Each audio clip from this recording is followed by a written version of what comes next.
Maliek Blade. This week's guest is actor and author Warner J. Miller. Now I'm going to run through some stats here. I've had to look some things up. I'm glad to have you. So our guest Warner Miller has been featured, and just to list a few, Luke Cage, also co-starring with Mike Coulter and Alfred Woodard and Rosario Dawson, as well as American Gangster, co-starring with Denzel Washington, Russell Crowe, and Ruby Dee, just to name a few. That's the big screen, but also the small screen, Law and Order and CSI. So some great repertoire, I would say here. Glad to have you, sir. Glad to be here, man. Thank you for the invite, brother. I'm humble. Thank you. Not a problem. So clearly you've been around for a while and involved in a lot of different aspects of acting, whether it be big screen or small screen. And I think you have a lot of wisdom that you can share for people that are interested. I think it's been around for a while, but it's become kind of cool to be an actor. And I have quite a few friends, as far as close and distant, that are wanting to get into that type of industry. So I want to get some info from you to kind of help them out, but also help the audience learn about your experience. So for beginners, if someone wants to be an actor or actress, where do they even start? Right. Well, I'll the road to becoming, I guess what would constitute a successful actor, and by success, I mean that's kind of dependent on how you define success. But I'll just, for the sake of this conversation, a working actor, you're getting paid for what you do. You're getting paid a handsome sum for what you do. School is never a bad thing. Training. If you can, if like you're in college right now, definitely, getting involved with classes, if not, having your major be acting. Beyond that, perhaps maybe going to a graduate school or conservatory. So training is always a good thing. To believe it or not, just in as far as an artist, what kind of gives you meat, kind of gives you things to work with in as far as your instrument. Reading a lot, building your vocabulary, getting familiar with language. And with regard to like maybe I guess a spiritual component, it definitely helps to I would say is paramount to be grounded in what you believe. Speaking as a Christian, as a Christ follower, definitely recognizing and acknowledging upfront that my value, my worth, my identity is in Christ, and Christ alone, and not in this industry, not in how much I work, not in the projects that I do. My identity is first, middle, and end in Christ. I've said on occasion that I love acting. I love what I get to do as an artist and a storyteller. But acting is what I do. Who I am is a Christ follower. Who I am is a servant of God. That's who I am. And it seems like a kind of a small thing, but it definitely helps to put things in perspective when you have those seasons when perhaps you're not working as much as you think you should or could, or when you have roles presented to you that may potentially conflict, or there be some contention with who you are, again, as a Christ follower, and perhaps what this role would require of you. It helps when you have an identity to pull from. So yeah, those three things, I think the most. I mean, there are other things, but certainly those. Know who you are, get training, and read. Oh, and let me just add this addendum. Also, be honest with yourself.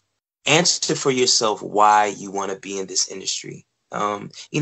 Because there certainly people that want to be an actor because they want to be famous, and throwing no shade on them. Listen, if that's your objective, that's, that is what it is. However, if your main goal is to be famous, this business has a very efficient way of humbling you, and and kind of separating the people that that love it, and man, this is what I want to do. I want to tell stories, versus, bro, I'm just trying to get famous. I want to, I want this, this celebrity and yada yada. It definitely has a very proficient way of separating those two. So yeah, just be honest with yourself, for why you want to do this. Okay.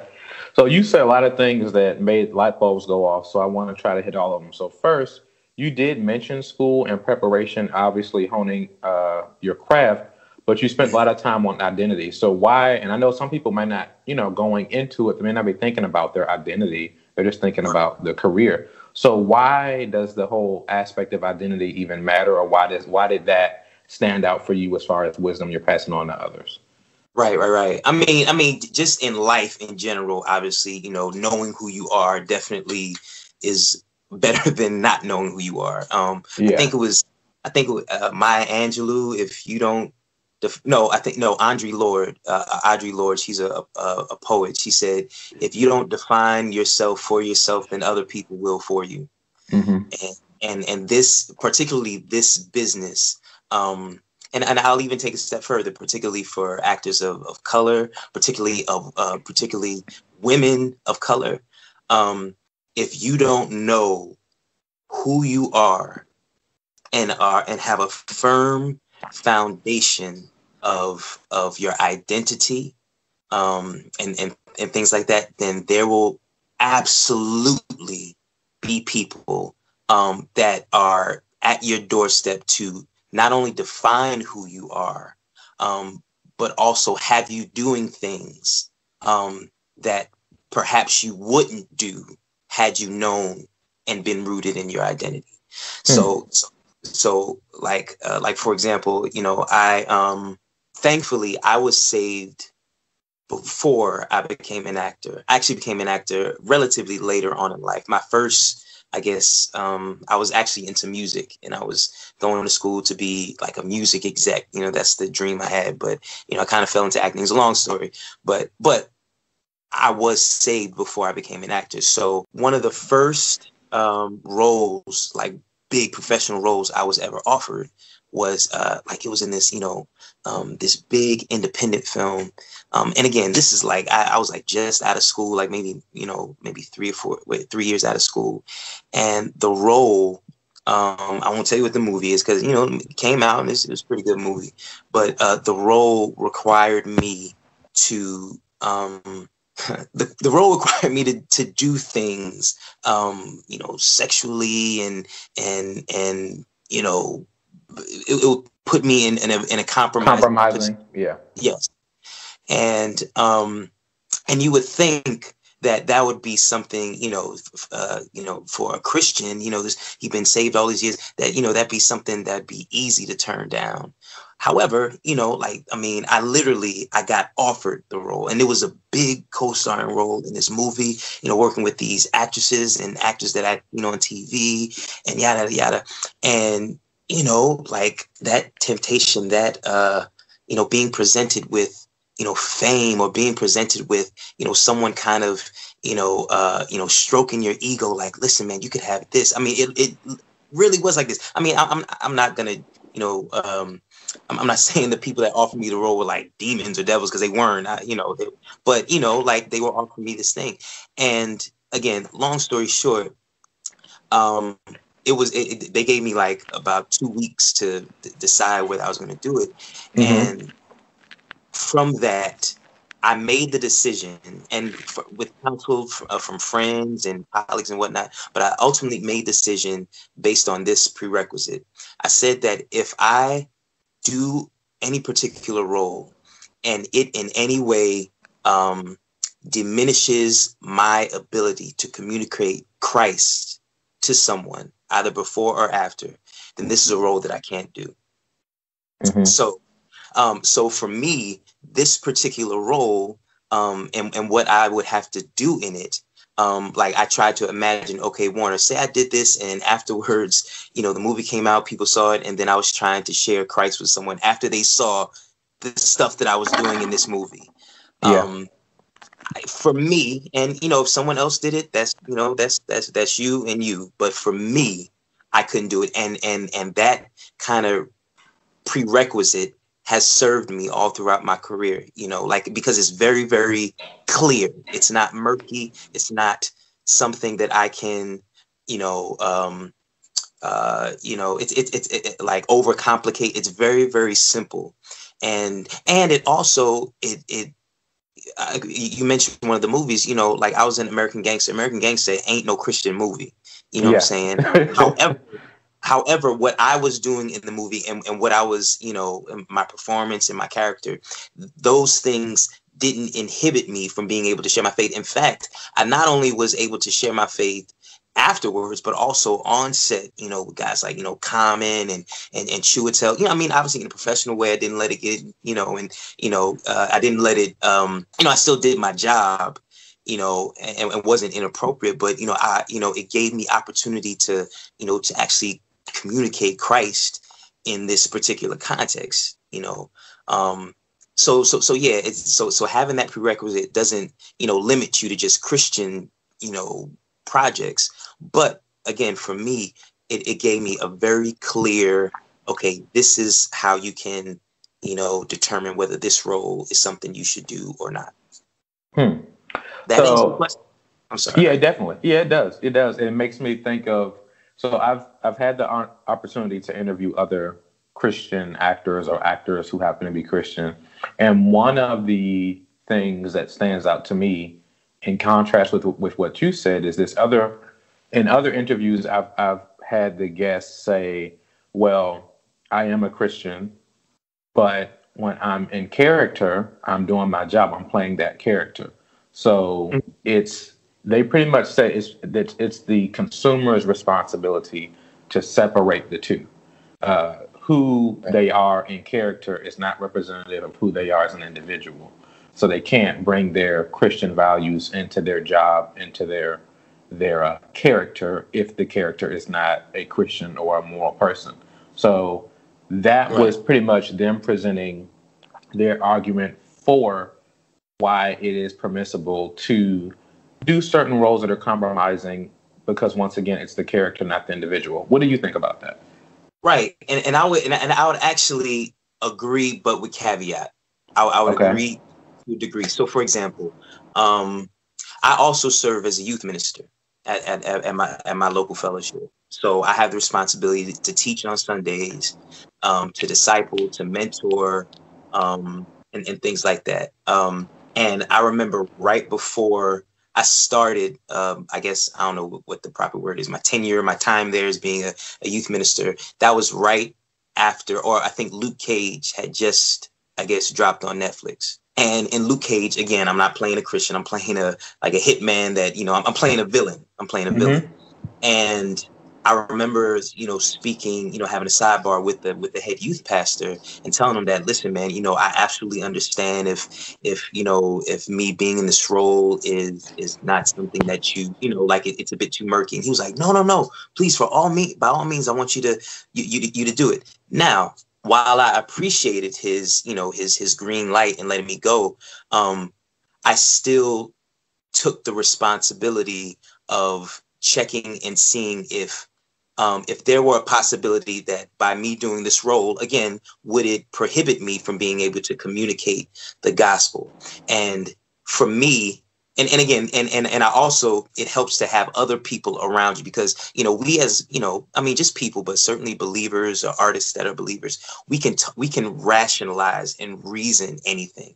You know what I'm saying? Like we can justify a lot of things if we really, really want it, which is why it helps to have accountability around you. But for me, like with that particular role, I was playing a character that was so unlike, like the guy was carrying around 2 machine guns, shooting up barbershops. No one would ever mistake Warner for owning 2 machines and shooting up. So that's kind of, it's almost like the equivalent of maybe like a cartoon character. However, there's also been characters where like I've had to, perhaps maybe play a character that maybe, or at least been offered roles where I've had to or I've been asked to, kind of do some either sexual promiscuity or homosexuality or something like that.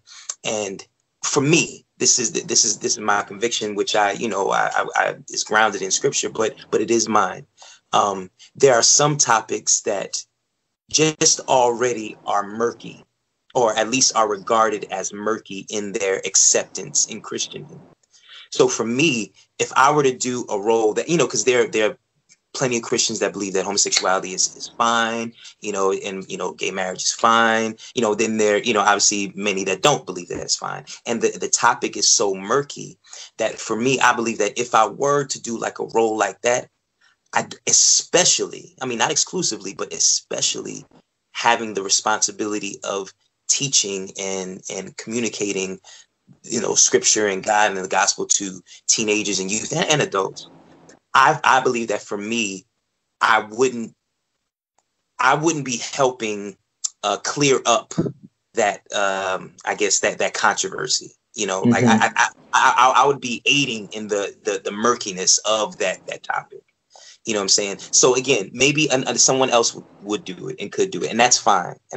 But for me, while there are some characters that I know that I would never be mistaken as okaying, but then there are other characters that perhaps if I did it, the viewer watching would be like, oh well, yeah, he affirms that, or maybe he thinks that's okay. And so that's kind of the line for that. I don't think anyone, if they saw me with 2 machine guns, would ever, reason that, oh, wow, Warner thinks it's okay to shoot up, barbershops. They would never. However, maybe if they saw me, engage in a heady, love affair with this, maybe like, oh, wow, maybe Warner does kind of, think that that's okay. So for me, that's kind of, I guess, a distinguisher. And the responsibility at that point does fall on me, because I'm the one doing it, and I have people watching me. I have people kind of depending on my influence.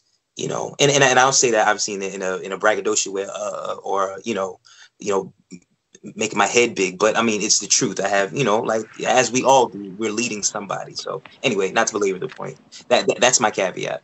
Yeah, no, I think that's helpful. I think that's new for me, is hearing it articulated that way, the nuance of there are certain things that are more easily or more likely to be seen as an endorsement, an all endorsement than others, as far as what you're portraying. So I think that's a good point to bring up. So moving into a different space here, I think we've covered the nuance of Christian identity, working in a secular space, specifically acting. But I want to help some that are still trying to get there. So at the beginning stages, let's say someone's 19 and they decide that they really want to pursue acting. I've heard, and once again, I'm completely oblivious to this world. I just heard things along the way and seen other people pursue it. I've heard some people say you just start by going to the auditions. So look online, see what auditions are near you, go. So first, I'm about to throw 3 questions your way, but I want you to hopefully retain it and then thread it however you see fit. The first is going to local auditions. Is that still worth it? Is that helpful? Second is the idea of people thinking that they have to move to a place like New York City or LA to pursue it. And then third, the idea of you need an agent. So just wanted to throw those three things out there. However you fit it all together, fine. But are agents necessary? Do you need to move to LA or New York or something? And casting calls and open auditions, are those still a valuable route? Right. The first one, yes. Any experience is good. Especially if you don't have any like professional or, even like community theater. So if you live in Iowa and there's community theater there, and you can't afford to go do it, audition, get as much, even church productions, I kind of said that to imply that church productions weren't good. Like there's some churches that do like off Broadway caliber stuff. So I don't want to. Yeah, sometimes they're top tier, definitely. Yeah. I don't want to shade those, but again, any experience you can get is good experience. Getting on stage, having to, I mean, even the skill of memorizing lines, going to theater, and I say theater and not necessarily TV film, because, and again, you get someone that will tell you different. And sure, there are a bunch of different other paths. Some people never were on a stage in their life and just went right to being in front of a camera. But theater is like the equivalent of a live musician, right? Or like a live singer. Like, you and I know singers, whether professionally famous or just local, who they sound like trash on live, but Definitely. on their album, yeah, but on their album they sound good, because all the edits and whatnot have come in. However, conversely, you also have people that sound dope on stage. You know what I'm saying? And if anything, they'll either bring that same dopeness to the studio or maybe exceed it. But you know that they're dope. You know what I'm saying? Because performing on stage in front of immediate feedback is like, it teaches you. So anyway, that's why I say theater. Theater is like that. Theater, develops that muscle so that you can translate it, not just on a live stage, but also recorded stage. All right. So that's number one. So yeah, get as much experience as you can. Number two, with going to New York or LA, listen, once upon a time, yeah, it was LA, New York, and Chicago. And matter of fact, it still is LA, New York, and Chicago. Chicago is more like a theater city. New York is definitely primarily theater, but with a lot of TV and film. Like, that's where I shot Luke Cage. That's where, American Gangster was shot. Like, you know what I'm saying? But LA is still king of movies and TV, but certainly movies. So yeah, so that's but now you also have like Atlanta or Georgia on the come up. You got Toronto, Canada. You got New Orleans. As places where you can really, get your feet wet. However, the big places like New York and LA are still king. So if you like really want to do theater, come to New York and get your feet wet. You know what I'm saying? Come to New York, because New York is like this, especially by, I'm born and raised in New York. But even as a, as a native here, New York is so dope, but also so savage. Like, you'll have somebody who was like the best saxophonist in all of Kentucky, right? But they'll move to New York and see someone better than them playing their instrument in a subway. You know what I'm saying? New York humbles you, because New York is filled with dope artists, filled with talented.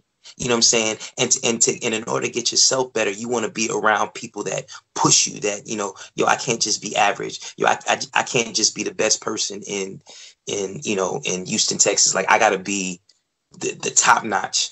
That's what New York does. LA, again, like I said, TV and film. Listen, man, that's the place to be if you really, really want to do it. Again, there's stuff in New York, but LA has it. So that's that. So yeah, I mean, yeah, I think I answered that question. Hope I answered it. Yeah. And as far as having an agent, so yes, okay. In New York, you don't have to have an agent or manager, and you will still be able to find work. Like, people will still cast you, in like the I guess the lower tier stuff. However, if you want to like do Broadway, even off Broadway, certainly television and all those things, yeah, you need a manager. I mean, yeah, you need a manager and or agent. You just need it, because casting people, producers are not going to see people that come off the street. Now, maybe some of the regional theaters might, there's this thing, not to get too technical, but called equity calls, where they see people that aren't represented. But more times than not, they're not going to cast from that. Sometimes they do, and rare times they do, but more times than not, they're not. But LA, you definitely need an agent and or manager. Like, it's not even, probably wouldn't even be worth your time to be out there, to be honest with you, if you don't have an agent or manager. Other places like I said, Chicago, Georgia, yeah, you could get by a little bit with not, like I said, the smaller things. But no matter where you are, if you're trying to get like those movie, TV shows and stuff like that, Broadway, off Broadway, then yeah, you're going to need an agent and or manager. Okay. So I want to clarify some terms. Right. Could you explain the difference? And if they're the same, then let me know. With, I think I use them interchangeably. An audition, a casting call, and a table read. Okay. So a casting call is essentially what the term suggests. They're calling the casting agents are calling their agents, the agents that they have in their files. They're calling people to be cast in something. They're calling people to audition. So it's like the call. I mean, essentially, like I said, like the term suggests, they're calling people to come audition. So that's the casting call. The audition is like the equivalent of a job interview. You're going in, you're showing them your stuff, you're giving them your headshot and resume, if that's what it calls for, and you're leaving. And, don't call them, they'll call you type of thing. Mm-hmm. So casting call is calling people for the audition. The audition is like a job interview. And a table read is specifically for like film and television. You're many times it's like the first episode. I mean, sometimes they have it with other episodes, but certainly the first episode, the cast of the episode sits around the table and just reads the script, with some acting, but, they're reading it just to, kind of hear it for the first time out loud. You're meeting other actors that it's kind of like the first day at school sort of, and you're reading the material. And like I said, film has that too. Theater sort of has that, but they have it, but it's more like rehearsal. Like, so we're going to read the script a couple times. We're going to talk about it. Perhaps we're going to get on our feet and start, doing blocking, so it's a legit rehearsal. But for TV and film, that first table is just, again, to hear the words out loud by these characters. Okay. That's great. Thanks for that. So if someone is listening now and they feel like they have a really strong acting ability, they feel like they're the next whoever, where do you think, and they have no experience, where do you think is the best place to start to make themselves, I guess, desirable by the people who do cast actors? I ask because some may come at this from the mindset of the way you approach a traditional job, and that, I got the degree, or I have this many years of experience, or when you see me in person, I just show myself to be really sharp or talented. Which do you think, which is the best place to start, I guess, is the first question. Where should they start? And then as far as once you're in that space, is it more about tenure and time you've done? How many things you've done? Is it about time? Is it about degrees? Or is it possible to have not a lot of accolades or credentials, but just have some it factor that people see and want to hire you? Right. Well, if you want to be a teacher, if someone wants to be a teacher, they go to school for this amount of years, they apply for this job, bam, they're a teacher, and then depending on how good they are, you get to be a certain, echelon of teacher. Person wants to be a lawyer, they go to school this many years, do this many trials or whatnot, and eventually they'll become, an attorney, and depending on how good they are, yada, yada. Same thing with a doctor. You go to school, there's a set kind of like math to go about it. With arts, and I'll speak specifically acting, like there have been people that have been studying their whole life, wanted to be actors since they were kids, been doing stuff, been like, auditioning, taking classes, gone to school, got their masters in it, and are waiting tables or doing something that they don't want to do, Then conversely, you have people that, maybe started out doing something else, or, you know, they didn't grow up wanting to be that, or, and they kind of, you know, someone said, oh, you look cute, you know, be in this movie or come in, and then boom, they're in movies. You know what I'm saying? It happens so different. There's no set, again, there's no set math for how you get from point A to point B or to point Z, whatever your ending is. So because of that, what you can have control over, you take control over. So what you can have control over is how well you perform your craft. What you can have control over is, you know, like, so for actors, and I guess for like dancers as well, your instrument is your body. Like for musicians, their instrument is, you know, their piano, their, you know, horn, their guitar, you know, and they practice on it, you know, every day to get better. Singers, they practice, you know, the throat, you know, be a singer. For actors and like dancers, your instrument is you. So you have to like refine, you have to train your instrument and make it be the best that it can be. You know what I'm saying? So that when that time comes, you know, and perhaps that audition comes, you'll be ready. Now, there are other ways, like you have people like Issa Rae. She's the first one that came to mind. Issa Rae, I don't know if you know her, she has this show on HBO called Insecure. That's actually a sister by the name of Yvonne Orji that I know has done some things with P4CM. She's on it. And yeah, and how Issa Rae got there, you know, Issa started writing her own stuff. You know what I'm saying? And stuff got good. People took notice. Boom. Now she's, you know, she's running stuff. You know what I'm saying?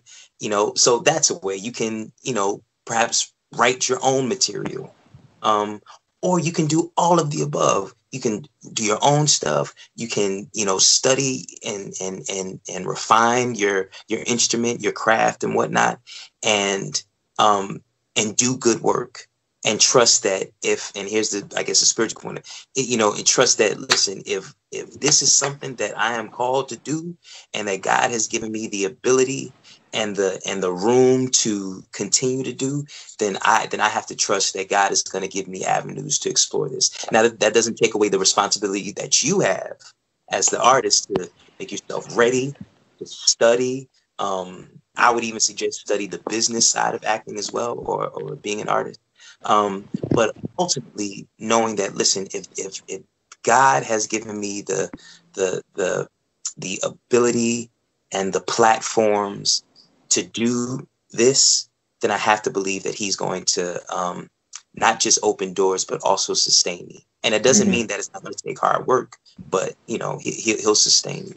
Yeah.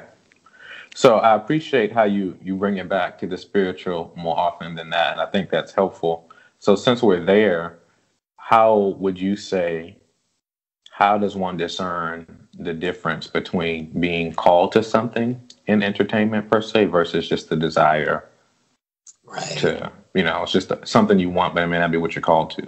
How does one discern the difference? Yeah. And that can be tricky, man. That can be tricky because like I said earlier on, you know, we are the biggest deceivers of ourselves. You know, we can, you know, convince ourselves of anything that we really want, you know. So it does get kind of tricky. I mean, listen, especially earlier on in my career, because like I said, I was saved before I became an actor, you know, and it wasn't like I heard this voice say, Warner, I've allowed you to be an actor. It wasn't that at all. What happened with me is that, you know, I had the talent. I had talent. I joined that talent with instruction and schooling and education.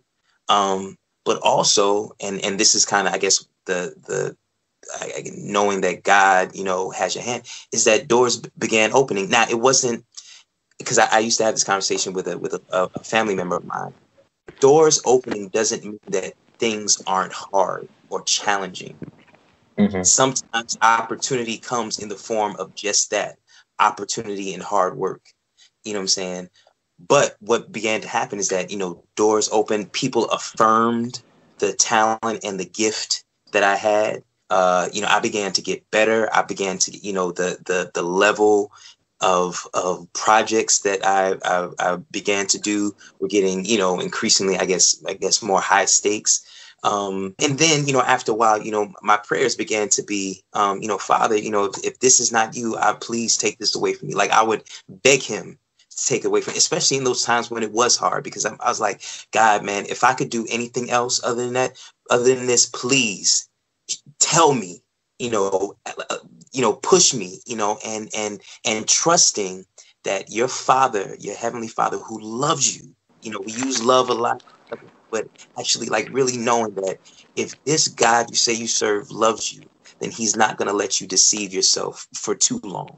If you truly ask him, Father, is this what you, and you, then yes, I believe he will in some way that is very specific to you. He will guide you. Now it's up to you to listen. It's up to you to obey and all that other stuff.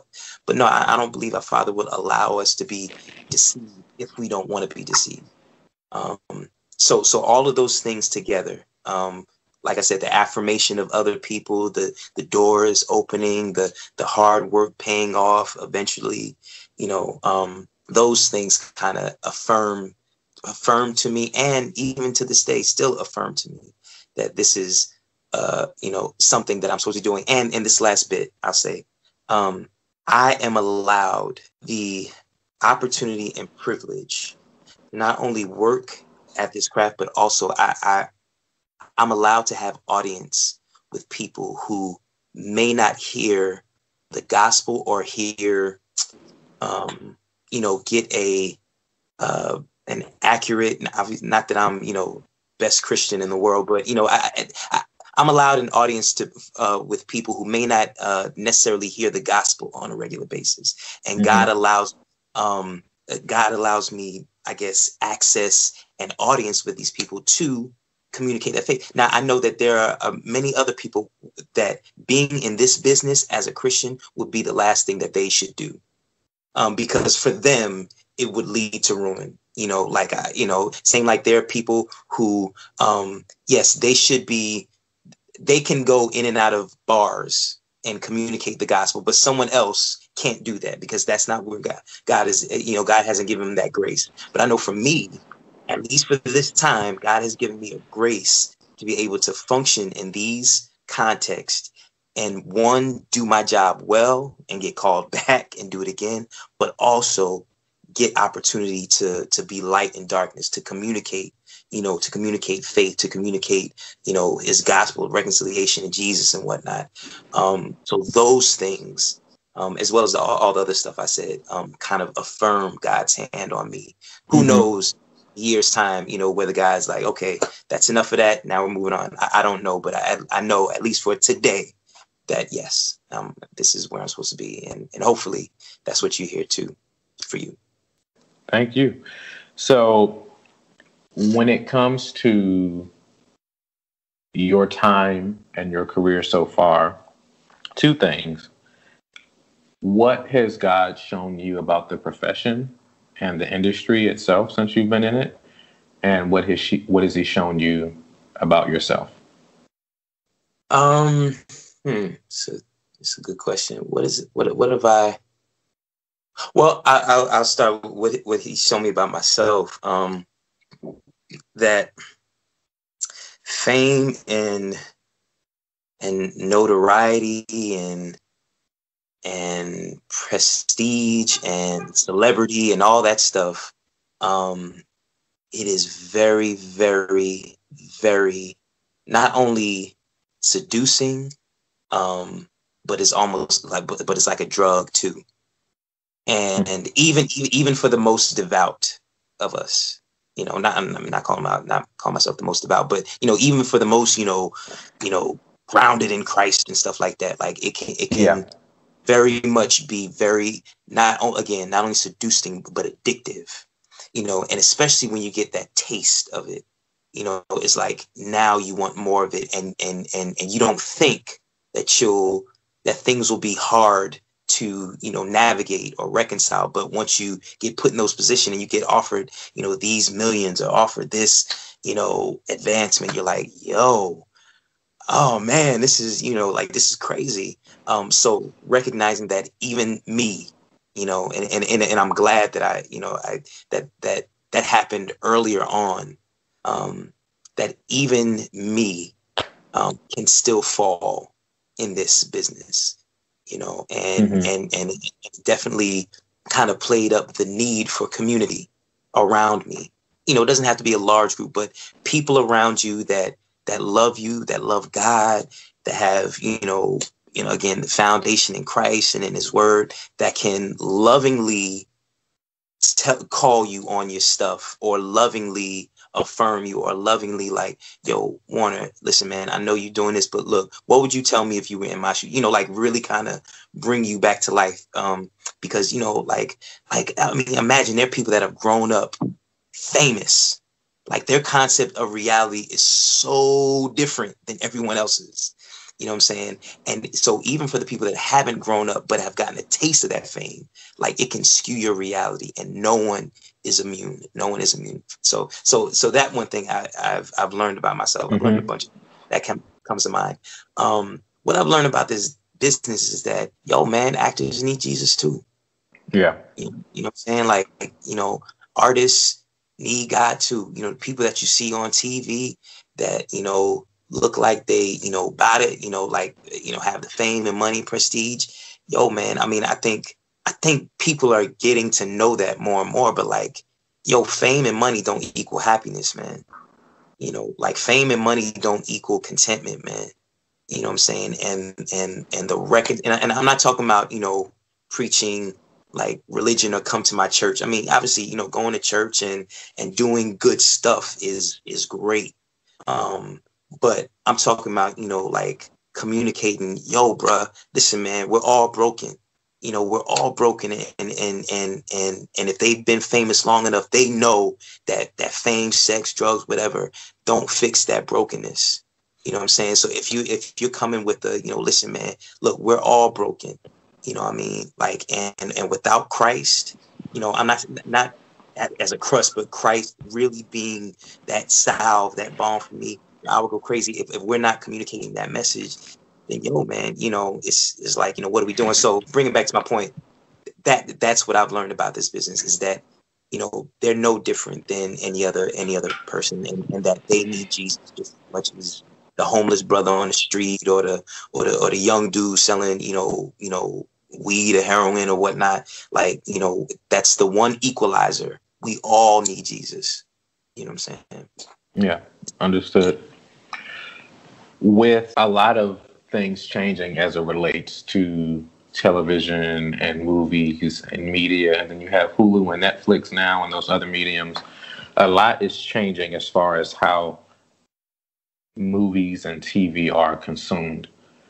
And even with social media, people are creating their own skits and their own platform on their Instagram or Facebook or Twitter, and just showing their skills that way.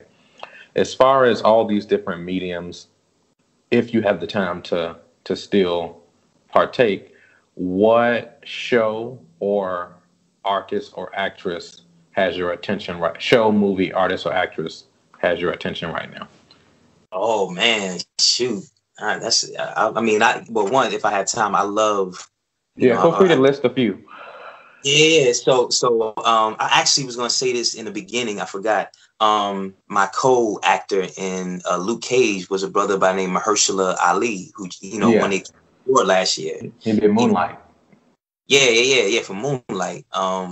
I followed him, you know, like I was an admirer of his before I even met him. I mean, to know him, you know, he's a good brother. Like what you see on the what shows, like he's solid. He's a good brother, decent guy.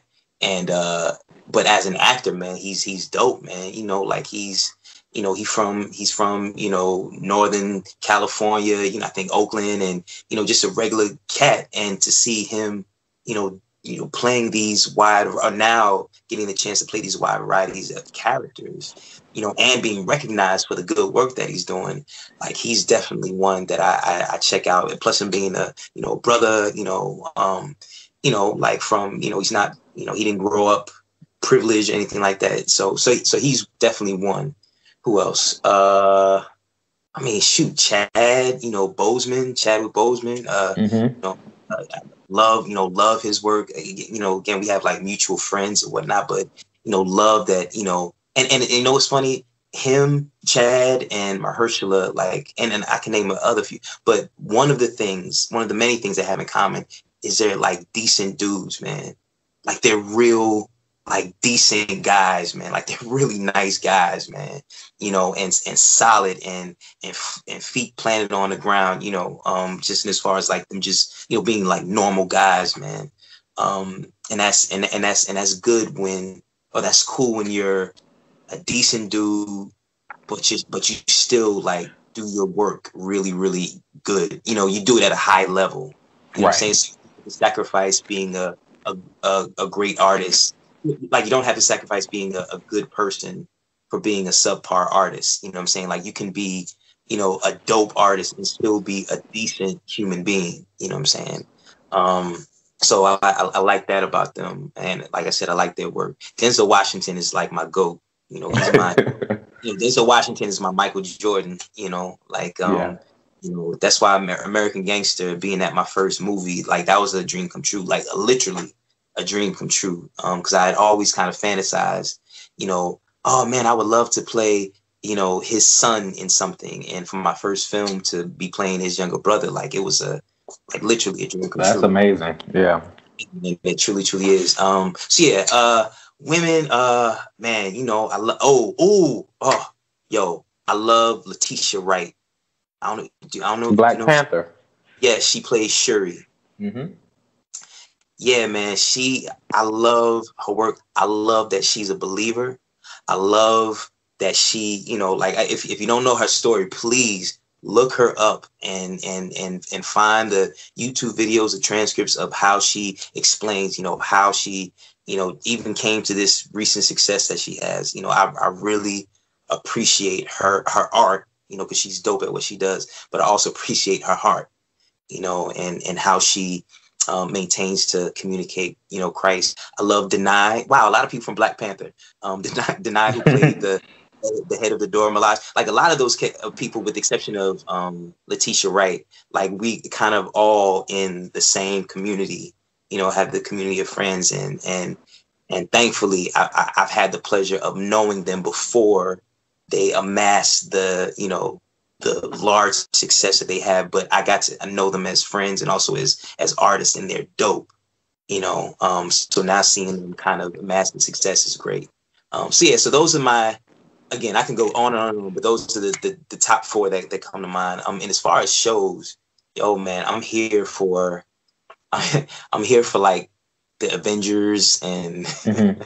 and like Marvel stuff. Like I love the Punisher new season. But also I love Game of Thrones. I like Game of Thrones because I love like language, like Shakespearean high classical language. I love that. But I also love Atlanta. With Donald Glover. So freaking talented. I'm definitely looking forward to this new Us, that Jordan Peele movie. Mm-hmm. What else? Anything superheroes, I'm here for it. I'm such an easy date. Just take me to something that people are flying and lasers are coming out of their eyes. Like I'm here for it. Yeah, man. What's the name? If they haven't already, man, please check out Green Room. That's Mahershala's movie that was out. Bill Street Could Talk. That's a dope one. I actually love, and these are like, I guess, all the Oscar movies. I love Bohemian Rhapsody. I don't know if you're into Queen and the rock band, but that was a great performance by the lead actor, Rami Malek. Yeah, man. I at the end of the day, I love good stories, man. I know that's kind of broad and ambiguous, but like, if you got good stories, and I also love, not for nothing, I love seeing not just Black people, but specifically the diaspora represented on screen. I love seeing it in different venues. So I love Atlanta, and Donald Glover's quirkiness, but I also love Queen Sugar like that. I also love Luke Cage. You know what I'm saying? Like in different contexts. But I also love seeing other actors of color kind of getting their shine. So like Crazy Rich Asian Wedding, or Rich Asian Wedding, I think that was called. Like I Crazy love Rich Asians. Yeah, Crazy Rich Asians. Like I love that. You know what I'm saying? Like I love, seeing a mosaic of faces and experiences being represented on screen, man. Especially if the characters are good, So yeah. Yeah, definitely.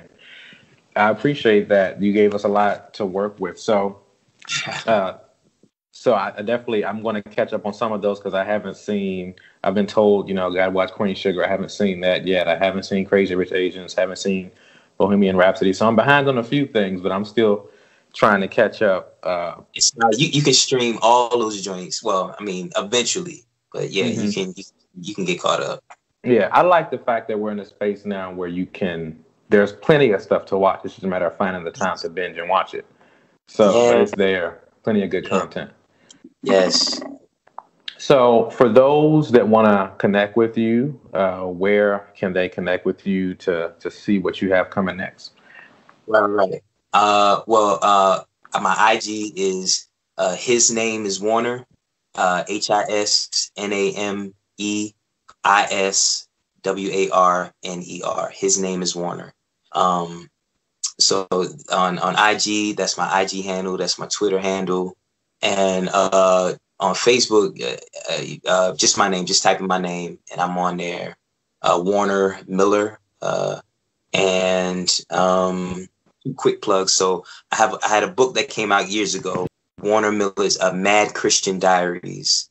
That's on Facebook. Because I also do like speaking engagements and things like that. And I'm also part of this thing called Streetlights. Streetlights is an audio Bible where the characters sound like me and you. So, Jesus or God doesn't necessarily sound like this British guy from, London. Like, my man Esteban Shed from Chicago. So